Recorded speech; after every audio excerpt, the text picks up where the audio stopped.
54, Copete, rollo 54. Ciclo Borges, programa número 29. Sale al aire sábado 8 de septiembre, 13 horas 10 minutos. Señoras y señores, este diálogo que mantendremos con Borges a continuación es el último de un ciclo de 29 programas, 29 encuentros con Jorge Luis Borges en lo que ha querido ser un homenaje nuestro al gran escritor al cumplir sus 80 años. Este es, pues, el 29º, el último de esos 29 diálogos que nos han honrado a todos. Borges.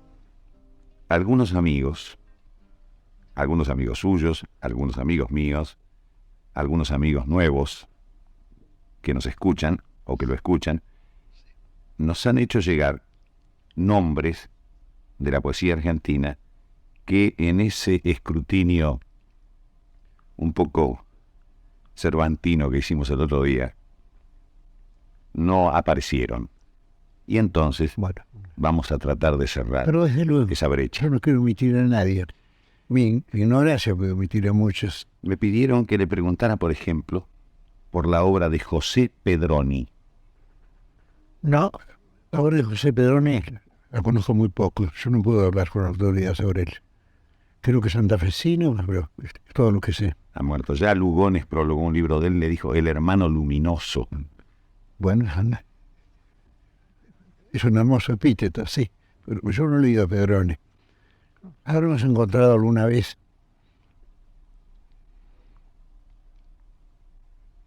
Nicolás Olivari. Yo tengo los mejores recuerdos de Nicolás Olivari. Olivari pertenecía al grupo de Oviedo y a de Florida, como casi todos nosotros. Yo recuerdo un poema de él sobre un almacén del barrio de Balvanera. Recuerdo ese poema de él. Y luego lo recuerdo a él, personalmente, un hombre, yo no sé, un hombre como cansado, feliz, muy indiferente a la enamoradía, y que ha dejado algunos poemas admirables. El libro se llamaba, yo no sé por qué, La musa de la mala pata, pero eso no es una prueba de mal gusto, es una prueba de la indiferencia general de este Olivari, y de la indiferencia que él sentía por su propia obra, ya que prefería hablar de otros y no hablar de él. Raúl González Tuñón. Bueno, te puedo contar un rasgo personal de Raúl González Tuñón, que lo honra. Raúl González Tuñón era, comunista, y fue arrestado. Tuvo no sé, que pasar un tiempo en la cárcel. Entonces algunos escritores solieron protestar y hablaron con Tuñón. Y Raúl González Tuñón dijo, no, dice, el Estado ha obrado bien, yo soy enemigo del Estado. Es muy justo que yo esté preso. Han obrado con sensatez. Yo no quiero protestar. Ha sido una medida justa desde el punto de vista de ellos. Y entonces, no sé cuánto tiempo para que se condene. Bueno, y esto lo honra, desde luego. ¿Recuerda su obra? No, realmente no. Jacobo Fichmann.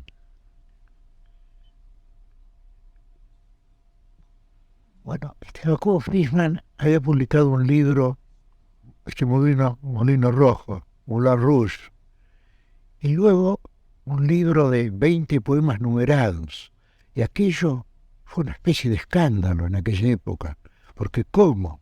Estamos en medio de la anarquía, hay que renovar todo, y ahora se vuelve el clasicismo, 20 poemas numerados de 1 a 20, y la gente se asombró de eso. Y después el pobre, bueno, y se enfermó, venía a verme a la Biblioteca Nacional, me dijo que tenía que volver a tal hora, porque estaba internado. Había sido un hombre agresivo, violento, y después llegó una ya no mansedumbre, a la resignación, a la sabiduría quizás. Conrado Naler Roslo. Bueno, yo lo recuerdo sobre todo por su timidez. Era extraordinariamente tímido.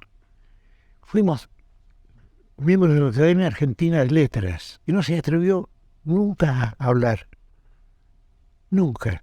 Y él conversaba con nosotros. Cuando llegaban las sesiones, bueno, hacía signos así, con la cabeza. Sí. Es que tengo ese recuerdo de un hombre tímido y al mismo tiempo ocurrente. Y era muy ingenioso. Un soneto de él está en todas las antologías, ¿no? Yo no sé. El del Grillo. Sí, pero yo nunca he entendido ese soneto. Creo que empieza diciendo música porque sí, música vana, como la vana música del Grillo. Ahora, si hubiera oído un Grillo, sabría que si hay algo que no se parece a la música, es yo no canto el Grillo. Es totalmente, es algo que no tiene nada que ver. Pero parece que no tuvo ocasión de oírlo y escribió ese misterioso soneto. ¿Y las palabras del soneto son de por sí música?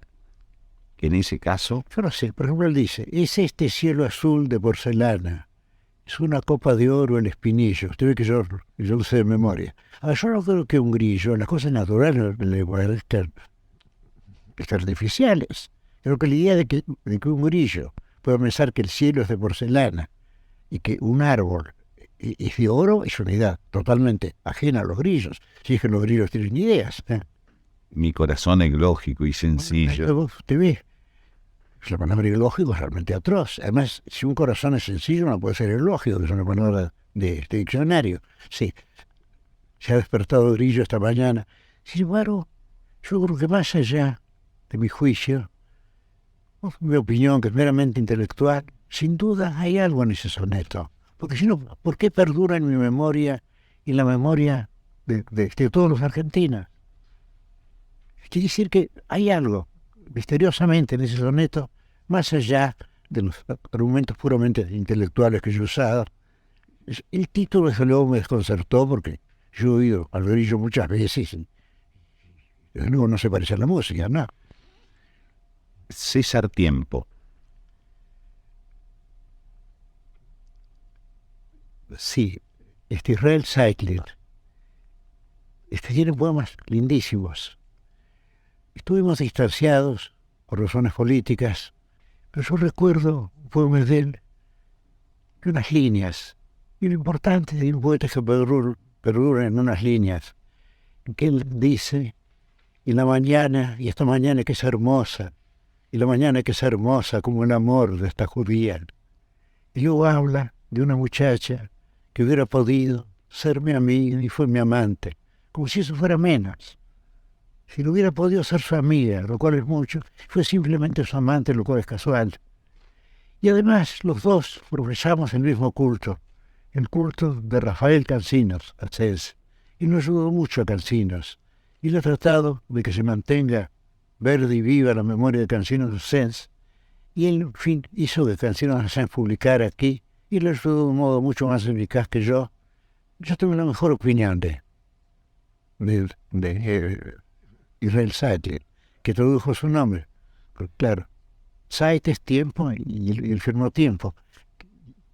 Y es un lindo seudónimo, César Tiempo, sí, Israel Seidler.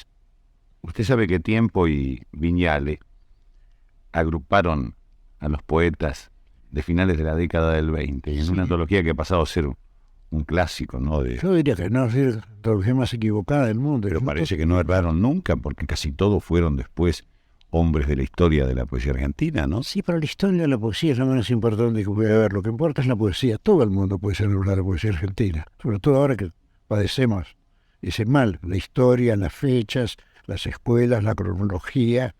Todo esas son pequeñas miserias. Lo importante es la poesía, no la historia de la poesía. Creo que en los países orientales se entiende así. creo que una de las grandes dificultades que tuvieron, por ejemplo, Doysen y otros investigadores al escribir una historia de la filosofía en la India es que la historia no había sido estudiada históricamente. Y me dice Roy Bartholomew que en Persia la poesía tampoco hace la poesía históricamente.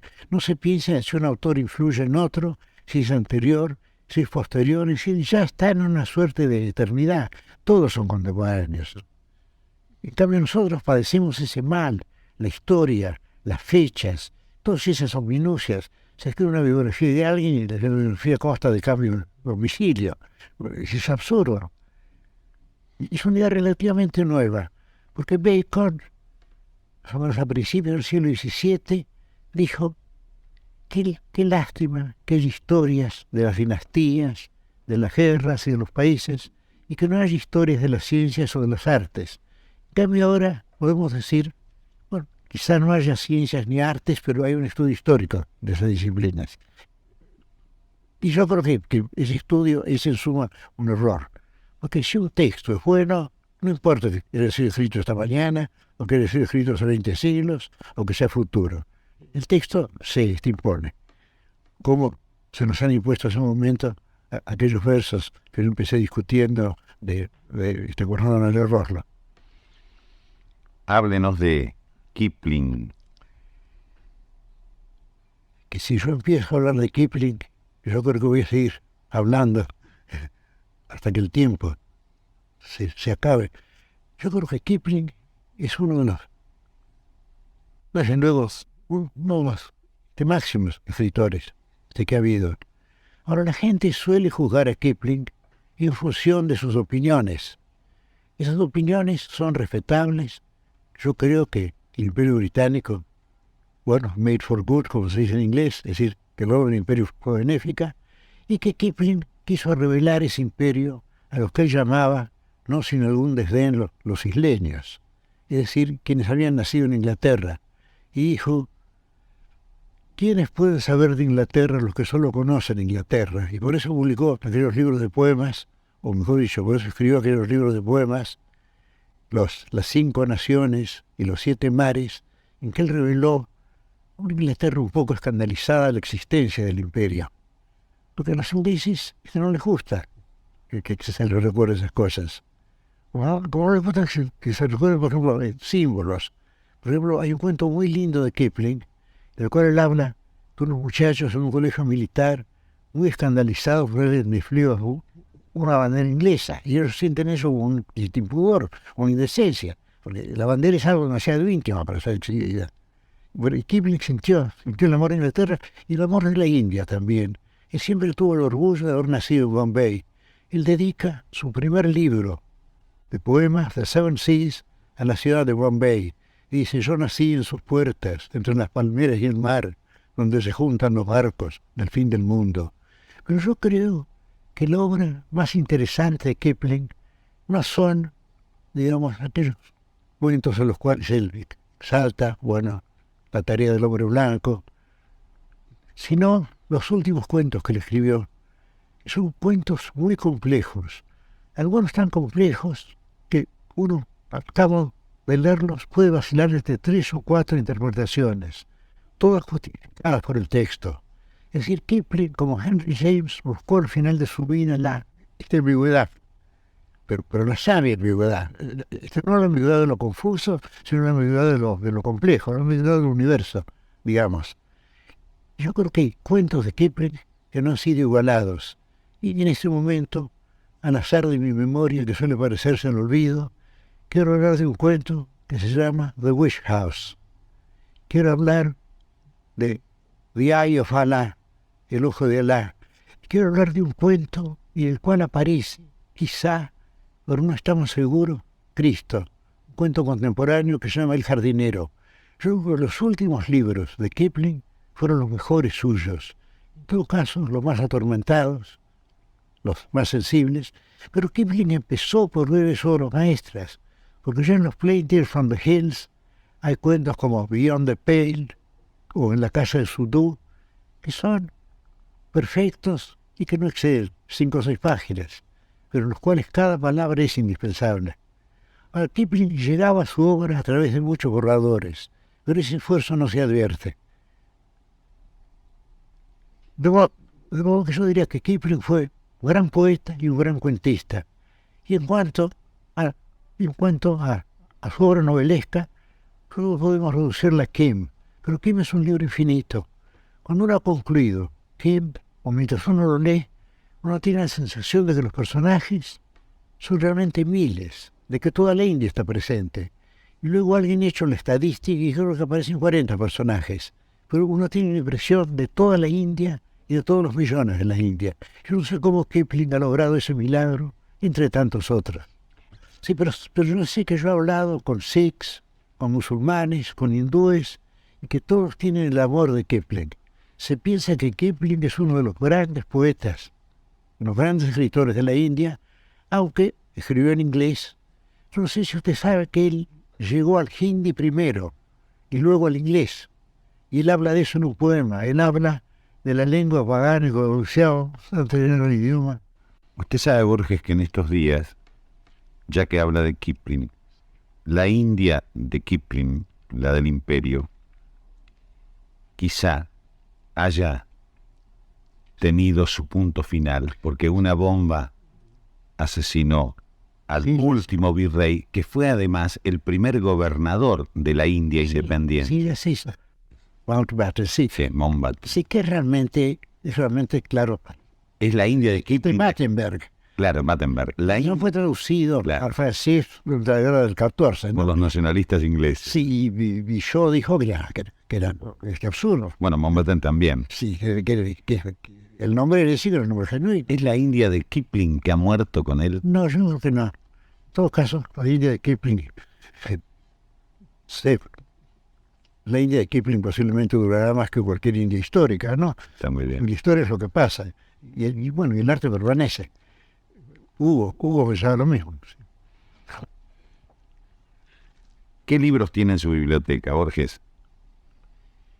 Bueno, tengo ante todo, según dicen mis detractores, que dicen la verdad, tengo ante todo enciclopedias.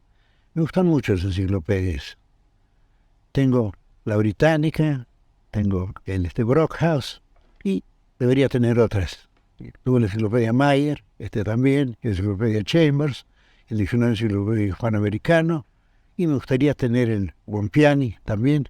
Creo que son la mejor lectura, sobre todo para un hombre, digamos, semi-instruido como yo, puede aprender mucho de las enciclopedias. Yo tuve que ir a la isla desierta y leía una enciclopedia, pero no, digamos, y actual. La enciclopedia británica empezó a decaer hacia 1911 o 1912. Ahora es una obra de consulta, pero antes era una obra de lectura. Es decir, ahora hay artículos muy breves, con muchas fechas, con muchos nombres propios, con mera historia, con mera cronología, y antes había, largos artículos, había artículos de De Quincy, de Swinburne, de Macaulay, artículos que eran monografías sobre los temas. Claro. Yo recuerdo que con mi padre frecuentaba la Biblioteca Nacional de la calle México. Como yo era muy tímido, yo no me atrevía a pedir libros, pero yo sacaba algún volumen de enciclopedia británica, una edición bastante vieja, es decir, superior a las actuales. Y recuerdo una noche que tuve mucha suerte, porque elegí al azar la letra D, y entonces pude leer un hermoso artículo sobre Dryden, otro sobre los druidas y otro sobre los rusos. Sí.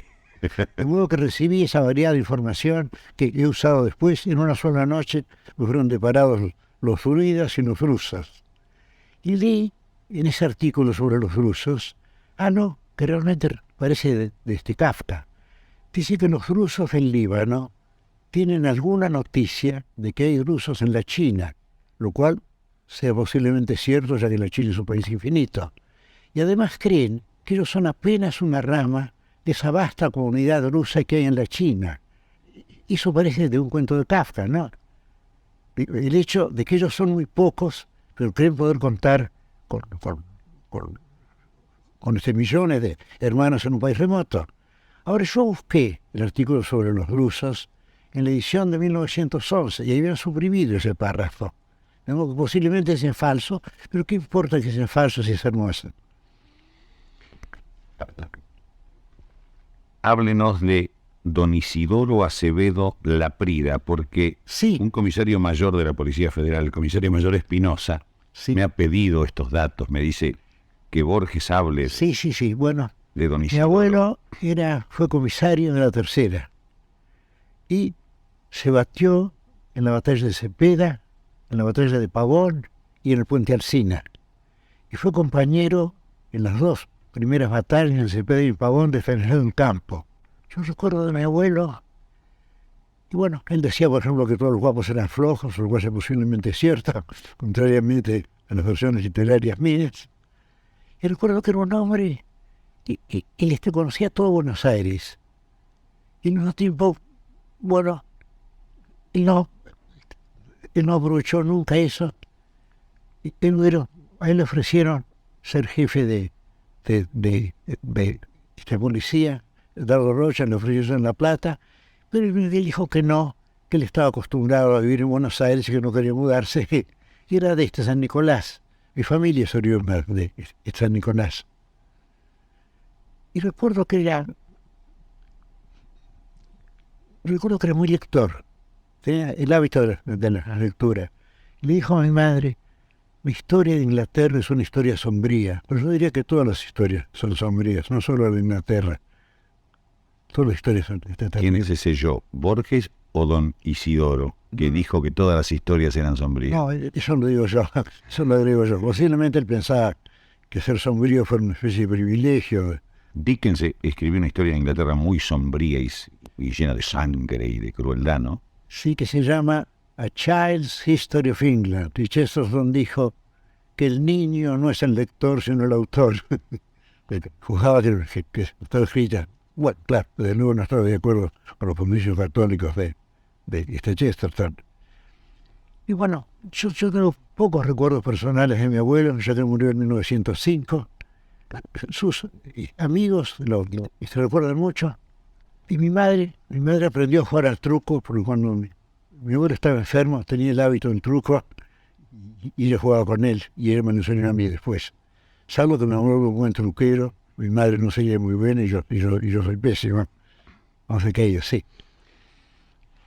Borges, nosotros estamos llegando en estos momentos al final de estos diálogos que han sido... Caramba, qué lástima. Conmovedores. Qué lástima para mí. No será la última vez. Podremos encontrarnos de vez en cuando. Bueno, sí. Hemos recorrido su obra. Sí. Y los últimos libros suyos son muy personales y sin querer, al cabo de las charlas ya tenidas, Sí. los hemos recorrido, usted sabe. Sin darnos cuenta, hemos andado por los últimos libros. Pero yo me he dado cuenta y me he quedado atónito, porque yo trato de olvidarme de mis libros y pensar en los libros que escriben los demás. Entonces, Elogio de la Sombra. Y si usted puede recordarme algún poema, porque los títulos realmente no me dicen nada, ¿no? Está ahí el soneto a Ricardo Guiraldes, que ya lo hemos recordado. Hay Sí. una oración. Quiero morir del todo, quiero morir con este compañero, mi cuerpo. Bueno, eso expresa exactamente lo que siento. Quiero morir del todo. Siento a veces temor de la inmortalidad, pero pienso que no, es una superstición nada más. Un lector Eso no recuerdo nada. Que otros se jacten de las páginas que han escrito. A mí me enorgullecen las que he leído. Bueno, son lindos sentimientos y está bien dicho. Y además es verdad. Porque yo soy mejor lector que escritor, desde luego, ya que yo he leído a grandes escritores y yo ciertamente no soy un gran escritor. Pero no habré sido un filólogo, no habré inquirido las declinaciones, los modos, la laboriosa mutación de las letras. es verdad, la ley de Grimm, por ejemplo, me he eludido siempre, aunque Bioy Casares me lo ha explicado muchas veces. La D que se endurece en T. Claro, bueno, yo estaba pensando en el inglés y en el alemán. Por ejemplo, did en sajón, que dio tat después. O la palabra, bueno, en inglés tenemos dream, en escandinavo dreima, y en alemán traum. La D se endurece en T. Y a veces lo contrario, porque en alemán se dijo Deutsch alguna vez y ahora se dice Deutsch. Y el alemán lo utiliza Deutsch, holandés, que no es la palabra. Del latín al español también la T deviene de. Es cierto. Soldatum, Sí. soldado, y alguna vez desaparecerá la D y quedará soldado. Bueno, eso ya quedaba en España. Nosotros decimos cansado. En España dicen cansado. Es decir, que no pueden pronunciar el DO y la S la han transformado en SH. En español dice estoy cansado. Es decir, ESHTY y luego CAN y SHAU. Y aquí decimos estoy cansado. Puede ser un arcaísmo nuestro simplemente. Ya el idioma ha evolucionado más en España que aquí.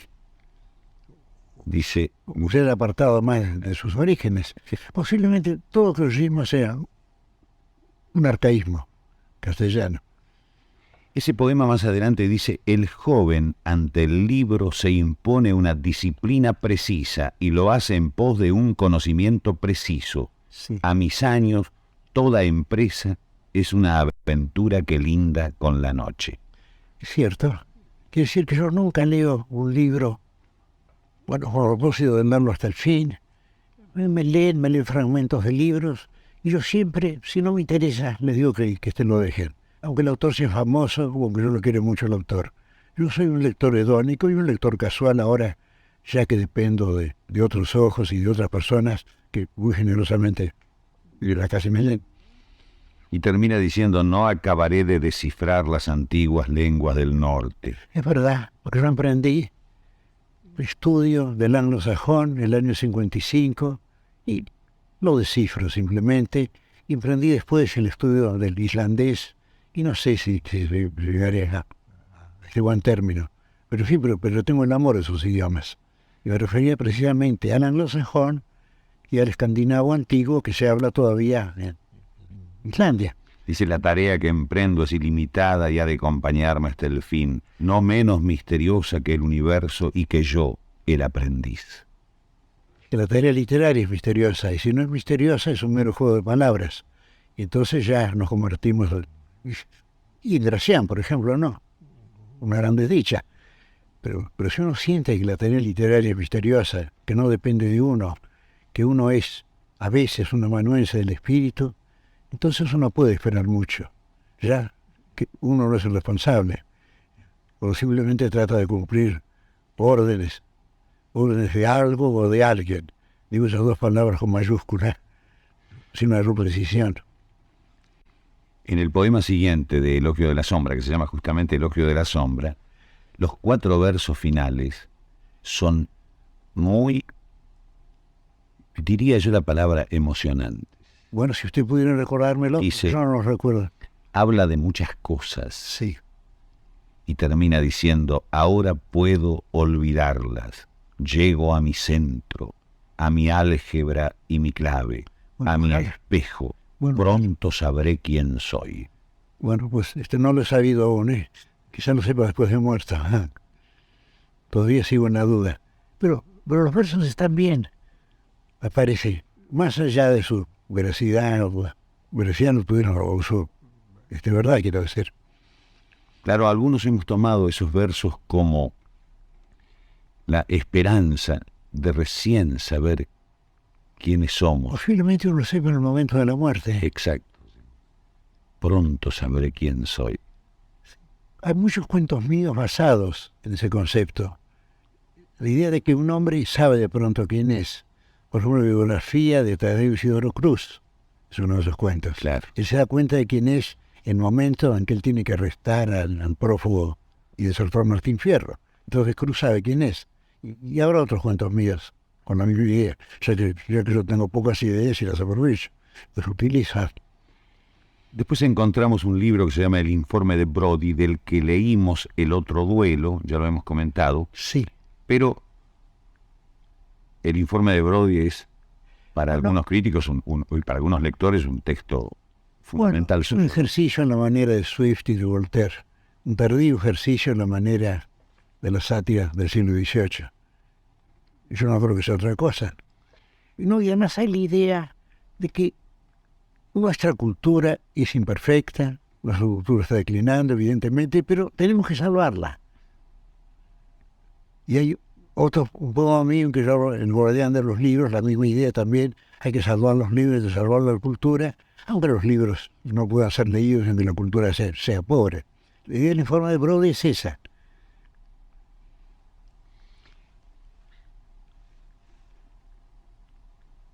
Ahí está el Evangelio según San Marcos. Un extraño cuento, ¿no? Así, ese cuento me fue dado por un amigo mío, Morone. Él lo soñó, pero él lo soñó de otro modo. Creo que en el sueño de él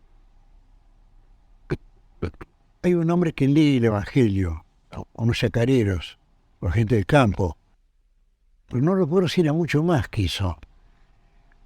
En cambio, bueno, yo quería reescribir ese cuento para que quedara en claro, cosa que no sé si queda en el texto, ya que no lo he leído desde entonces, que el protagonista muere voluntariamente, que él es un cómplice de quienes lo crucifican, como Jesucristo fue un cómplice también, lo crucificaban, era su misión ser crucificado.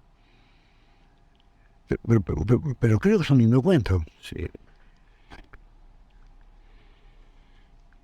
Aparece después El oro de los tigres en 1972. Llegamos a la moneda de hierro, Historia de la noche. La moneda de hierro, en la moneda de hierro hay un buen poema. Un poema dedicado a María Kodama, el que se titula La luna, creo que consta de 5 líneas. Hay tanta soledad en ese oro. La luna de las noches no es la luna que vio el primer Adán.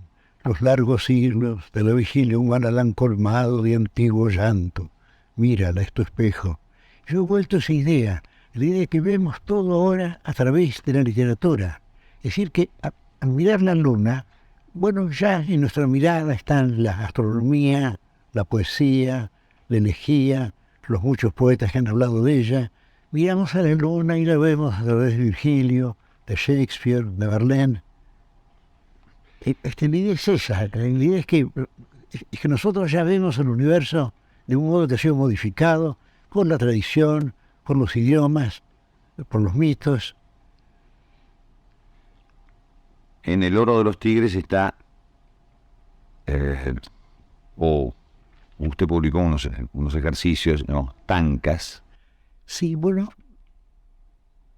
yo no sé realmente si un japonés puede reconocer que son tancas, porque yo había estudiado la Rubaiyat de Omar Khayyam, yo sabía exactamente cuál era la métrica, yo tuve un amigo persa que se llamaba Ushbar, un amigo persa en Cambridge, y él me leyó la Rubaiyat de Omar Khayyam. Yo le pregunté si el esquema métrico que yo tenía era justo, es decir, que tantos versos, creo de 11 sílabas, y las rimas A, B, A, que él me dijo que sí. Y luego leímos 2 versiones inglesas, la de Fitzgerald y otra más reciente. Bueno, y después él me leyó esa Rubaiyat en persa. Y yo ni siquiera pude reconocer las rimas. De nuevo, posiblemente mis tancas no sean tancas para un oído japonés. Yo he hecho lo que he podido. Pero quizá la diferencia de los idiomas sea tan grande que no, que sea insalvable la barrera. A ver. La primera. Alto en la cumbre, todo el jardín es luna, luna de oro. Más precioso es el roce de tu boca en la sombra. Sí, está bien. Además ahí, creo que la manera de las tancas, ahí se alude a cosas que no se mencionan. Se entiende, por ejemplo, que los amantes están solos, que afuera está el jardín, que afuera es de noche, y todo eso está dicho sin mayor énfasis, pero de un modo suficiente. Pero en todo caso, sí lo espero. Le leo también la segunda. Ahora, yo sé que un japonés leyó estas tancas y creyó que una de ellas era una traducción del japonés, se le buscó en una antología que tenía, lo cual para mí se me dio en el agua, ¿no? Se dio cuenta que las otras eran occidentales, obviamente, sí. Pero una de ellas creyó que podía ser mi versión o una versión de del original. Lo cual quiere decir que yo he acertado, digamos, con la entonación o con lo que se pide, ¿no? Tancas. La segunda dice, la voz del ave que la penumbra esconde ha enmudecido. Andas por tu jardín, algo, lo sé, te falta. Bueno, es el tema del amante que está solo, y está dicho de un modo indirecto. Creo que es el único modo de decir las cosas. La número 3, la ajena copa, la espada que fue espada en otra mano. Bueno, yo estaba pensando en la espada de mi abuelo, del coronel Borges. La luna de la calle. Sí. Dime, ¿acaso no bastan? Bueno, hay una idea que es interesante. La idea de que a un hombre puede bastarle la experiencia ajena. Que la experiencia propia, no es importante o si es insuficiente, no importa. Es decir, bueno, como digo yo, la copa que fue, no recuerdo, usted acaba de leerlo, la copa. La ajena copa. Claro, la ajena copa, es decir, la copa en que uno ha bebido, pero no importa, alguien ha bebido en ella también. Y luego, ¿cómo sigue? La espada que fue espada en otra mano. Claro, yo pensaba en la espada de mi abuelo y en la espada de mi bisabuelo. Claro, fue espada en otra mano. Para mí no, la espada es simplemente digamos, un talismán, un emblema, el que una pared. Sí. El número 6 dice... Y luego digo, la luna de la calle. Claro, no, mi luna, la luna de la calle y la luna de todos. ¿Acaso? Es decir, si ha habido una experiencia, no importa haberla tenido o no, importa saber que esa experiencia existe y de algún modo uno ya la tiene. Y para la poesía basta. Lo que le pasa a uno individualmente es lo de menos. Lo importante es lo que él hace con su experiencia y con la experiencia de los demás también, ya que la memoria es de parte nuestra. ¿Sí? En la última de las tancas, la número 6, usted dice, no haber caído como otros de mi sangre en la batalla, ser en la vana noche el que cuenta las sílabas. Bueno, ahí está el destino militar, el destino de mi abuelo, el combate de la guerra del 74, y luego yo, meramente, el que cuenta las sílabas, el que cuenta precisamente las sílabas de este poema, el que está componiendo el poema. Y en la vana noche, bueno, la noche no es vana, son palas, el que es vano soy yo. Después aparecen 13 monedas. Y son composiciones muy breves, yo no sé si son justificables, o si son meros ejercicios de laconismo. Hay una que un poeta menor dice, la meta es el olvido, yo he llegado antes. Con ese pensamiento, yo no sé si es mío, yo creo que es del coronel Lawrence y de Almafuerte también, la idea de que la meta del hombre es el fracaso, y que el fracaso en vida llega antes que nosotros, que durarán un tiempo y serán olvidados también. No sé, me parece que está dicho con modestia, ¿no? Yo he llegado antes, claro, todos llegaron al olvido, pero yo llegué antes, yo llegué en vida, me he adelantado a los otros. Una de las 13 monedas se llama Llueve y dice, ¿en qué ayer, en qué patios de Cartago cae también esta lluvia? Bueno, es la misma idea que un soneto mío, la lluvia, la idea de que la lluvia es algo intemporal. Y entonces lo digo, ¿en qué patios de Cartago famosamente destruida? Y la lluvia, y está lloviendo en Cartago, ahora, bueno, porque ahora es ayer, porque ahora es mañana.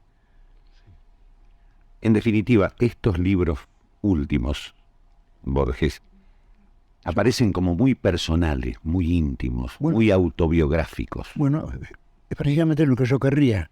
Yo querría ser autobiográfico, pero sin impudor. Pero decorosamente autobiográfico. No escandalosamente autobiográfico o asombrosamente autobiográfico. Pero entonces vamos a tocar un tema que a usted le va a disgustar, porque bueno, yo tengo aquí un soneto suyo. Bueno, espero que no sea el remordimiento, ¿no? El remordimiento. No, mire, eso es lo más flojo que yo he escrito en mi vida. A mí me interesa mucho. No puede ser bueno, porque yo lo escribí a los 3 o 4 días de haber muerto mi madre. Y según decía Wordsworth, la poesía procede de la emoción recordada y en la serenidad. Y yo no estaba sereno en aquel momento. Y además técnicamente es muy defectuoso ese soneto. No sé si es defendible. A mí me interesa. Es el peor soneto mío realmente. sobre todo desde el punto de vista técnico, que no sé, y hasta qué punto es un soneto. Como es muy valioso su análisis, Borges, a mí me interesa mucho leer este soneto para que Bueno. usted lo analice. Bueno, Lo voy a leer. el análisis será de aporte negativo, como se dice ahora, como dicen ahora los funcionarios. He cometido el peor de los pecados que un hombre puede cometer. No he sido feliz. Que los glaciares del olvido me arrastren y me pierdan despiadados. Bueno, esos primeros 4 versos están bien. Realmente todo hombre tiene el deber de ser feliz. Mis padres me engendraron para el juego arriesgado y hermoso de la vida, para la tierra, el agua, el aire, el fuego. Bueno, 4 elementos de los griegos, sí, o los 4 raíces en griego. Los defraudé. No fui feliz. Claro, no haber sido feliz y realmente haber defraudado a sus padres, ¿sí? El deber que uno tiene, sobre todo con los padres, es el de ser feliz. No el de obedecerlo, el de respetarlo, que no tiene ninguna importancia. Pero todo hombre debe ser feliz, ya que sus padres han esperado eso de él. Vuelvo, los defraudé. No fui feliz. Cumplida no fue su joven voluntad. Mi mente se aplicó a las simétricas porfías del arte que entreteje naderías. Sí, pero creo equivocarme. Y el arte es importante. Además, si mi único destino es el arte, ¿por qué voy a renegar de él? Bueno, en aquel momento yo pensaba, yo he sido un mero escritor, y no un hombre feliz. Me legaron valor. No fui valiente. Desde luego no soy valiente. No me abandona. Siempre está a mi lado la sombra de haber sido un desdichado. Y la verdad es que a pesar de su torpeza, hay algo en ese soneto. Y una prueba de ello sería que es el soneto mío más conocido. Y mucha gente sabe de memoria, yo no. Como que algo habrá, más allá de mi torpeza.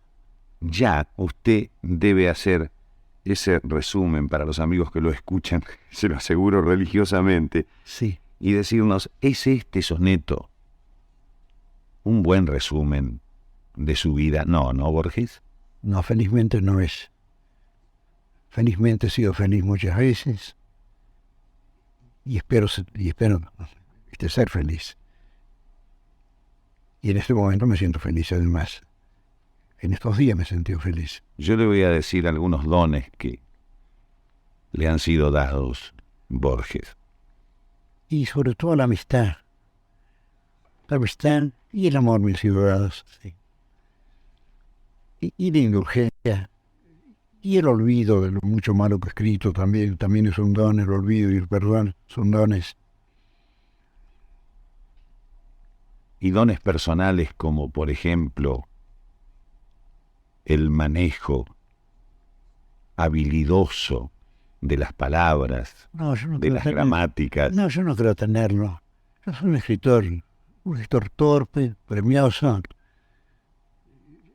Yo no escribo de un modo cómodo, de un modo espontáneo. A mí me cuesta mucho llegar al primer borrador. Y luego los otros me da mucho trabajo. Ciertamente no soy un escritor diestro.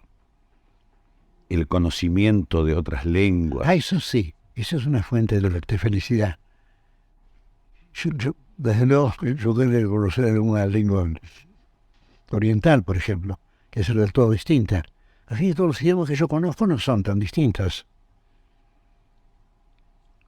Si tuviera que elegir un idioma, yo elegiría el que conozco menos, el alemán. Desde luego. El que me satisface más y que conserva las declinaciones del latín, que desgraciadamente olvidado, casi olvidado, pero siento la nostalgia del latín. El don de la conversación, Borges, es muy difícil encontrar conversadores tan ágiles, hábiles. No, yo soy muy torpe, usted es un buen conversador. No, usted sabe que no. Sí. Uno de los misterios de la conversación con Borges es lo imprevisible de los caminos, que como aquel jardín se bifurcan. Sí, desde luego. Yo no soy un hombre ordenado ni metódico. Pero no hay caos total, ya sabe usted, no existe. Yo creo que no. Yo creo que todo esto forma un dibujo para alguien o para algo. Y en la conversación de Borges aparecen dibujos muy sutiles, ¿no? No sé si muy sutiles, en todo caso, de simetrías, repeticiones. ¿Es la fama también un don que usted ha recibido? No, yo diría que la fama es una forma de la incomodidad, muy incómodo. Yo no aconsejo a nadie la fama. Lo mejor es el secreto. Yo no sé cómo alguien puede desear la fama. Bueno, yo la he alcanzado en cierta medida y sé que es sumamente incómoda. Yo no le aconsejo a ningún escritor que la busque. Además, quizás la fama lo encuentre mal de su grado y él tenga que resignarse a ella. ¿Es un don que usted recibió también, Borges, la falta absoluta de interés por el lujo y por la riqueza? La riqueza me parece una buena idea realmente, y el lujo también. Por eso yo me acabo de reconciliarme con el Renacimiento. Yo veo la austera Edad Media como mejor. El Renacimiento me parece que tiene algo de vulgar. La idea de un palacio, por ejemplo, me parece horrible. La idea del lujo personal es del todo ajena a mí, salvo que me gusta tener de libros, quizá porque el libro es en los pocos cosas que yo sienta, pero yo no sé de qué color es mi corbata, no me preocupa absolutamente nada de eso. Y siempre que he viajado a un país, siempre he estipulado un hotel chico y modesto. Siempre he insistido en que no me inflijan un gran hotel. Desde luego la ceguera puede explicar eso. De cualquier modo, a mí me estimula el lujo. Ese desinterés es un don que usted ha recibido. Sí, como decía el anónimo sevillano,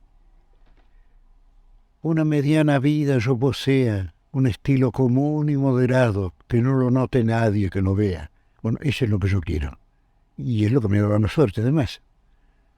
Dijo un español: poco necesito para vivir y de lo poco que necesito poco. Está bien.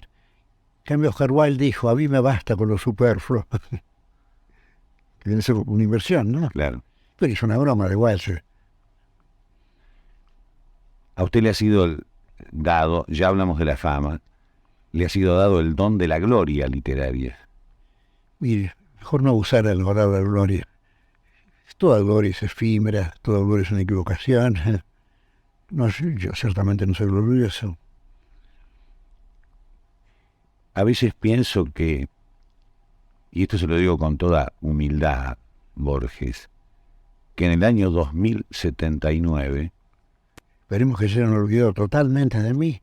Hablarán de escritores cuyo nombre ignoramos, ¿eh? Los contemporáneos son secretos.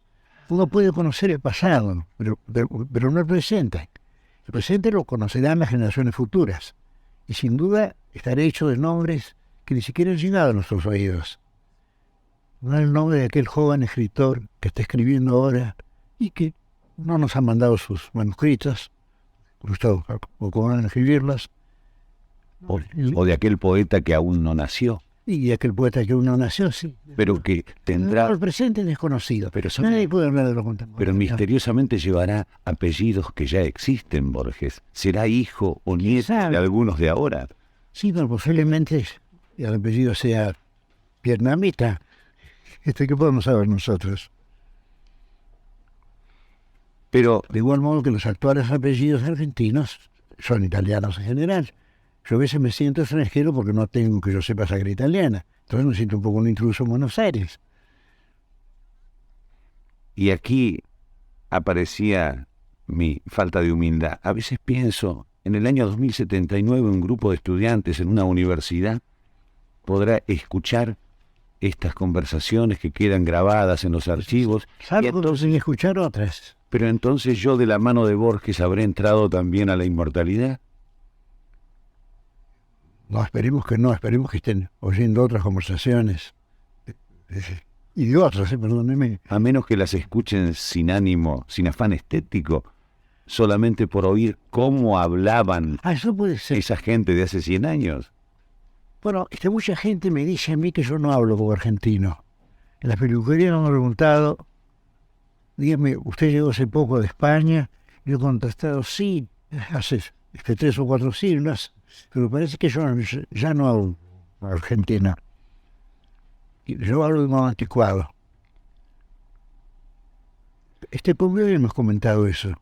El hecho de que tendemos a hablar como nuestros padres, es decir, de un modo pretérito ya, de modo anticuado. La gente ahora habla de otro modo, con las S sibilantes, y luego hay muchas frases que no usamos nunca. Por ejemplo, no se dice mucho, se dice cualquier cantidad. No se dice oír, se dice escuchar. No se dice, bueno, admirable, se dice bárbaro. Y yo, desde luego, estoy muy lejos de ese dialecto. No se dice fantástico, se dice 1 kilo. Cierto, y fantástico tampoco se decía antes, fantástico quiere decir que es real. Ahí me dijo a mí. Lo usa Hernández, fantástico. Bueno, Hernández sí. Ahora no sé si el lenguaje de Hernández corresponde. Desde luego Hernández quería imitar a Escazú y que quería imitar a Hidalgo. El lenguaje de Hernández, en Hernández hay muchos hispanismos. Que lo debo corresponder el idioma del gaucho. Ahora, espere un poco. Y como un saco de huesos contra un cerco lo largué. Un gaucho no diría un saco, diría una bolsa de huesos. Pues malicé que aquel tío, un gaucho no diría tío, diría aquel hombre. Yo creo que el lenguaje de Hernández no tiene por qué ajustarse al lenguaje campesino común. Un poco arrabalero podía ser. Yo creo que el hecho de que el padre fuera español tiene que haber influido en él. Siente que el lenguaje criollo es más espontáneo en Escazú que en Hernández. La entonación criolla lo pone natural, ya que fue muy anterior y en una época en que el país era criollo. Todas estas expresiones modernas, ¿usted considera que son degradación del lenguaje o nuevas formas del lenguaje? Es natural que un hombre viejo le parezcan degradaciones. Pero también es natural lo que decía Horacio. Decía que el idioma está cambiando continuamente, que mientras hablamos está cambiando. Y sin duda, yo no hablo como hablaba cuando era chico. Y posiblemente mi madre, que era 99 años, ya no hablaba como cuando era chica. Posiblemente todos hablamos un poco italiano. Pero es bastante verosímil eso. Y cuando la gente quiere ser criolla, lo hace de un modo muy, muy exagerado. Le voy a dar otra monedita del lenguaje moderno. Bueno, muchas gracias. Se usa verbal. Se usa, numismática verbal, está bien. Sí. Se usa para sacarse a alguien de encima, para decirle que vaya con el cuento a otra parte. Sí. Es un poco peyorativa la frase. ¿Qué es? Es así. Anda a cantarle a Gardel. Bueno, yo ignoraba esa frase. Pero está bien, es ingeniosa. Sí, anda a cantarle a Gardel, que sabe mucho más de canto que vos. Claro, está bien. Y que está en otro mundo. Claro. Y está en otro mundo, sí. Como cuando dicen que Gardel cada día canta mejor. Eso puede ser cierto, porque cada día se lo oye y se lo escucha con más cariño. Y eso mejora la voz que guarda los discos. Borges, terminamos nuestras conversaciones por radio. Quiero agradecerle en nombre de todos los oyentes, de toda la gente. Yo le agradezco a ustedes su paciencia, de mis balbuceos, mis torpezas, mis indecisiones. Muchas gracias. El personal de la radio y los directivos de esta radio y este amigo, y perdóneme la soberbia, este amigo que le habla, están muy agradecidos. Bueno, muchas gracias. Que sea usted muy feliz, Borges. Bueno, muchas gracias.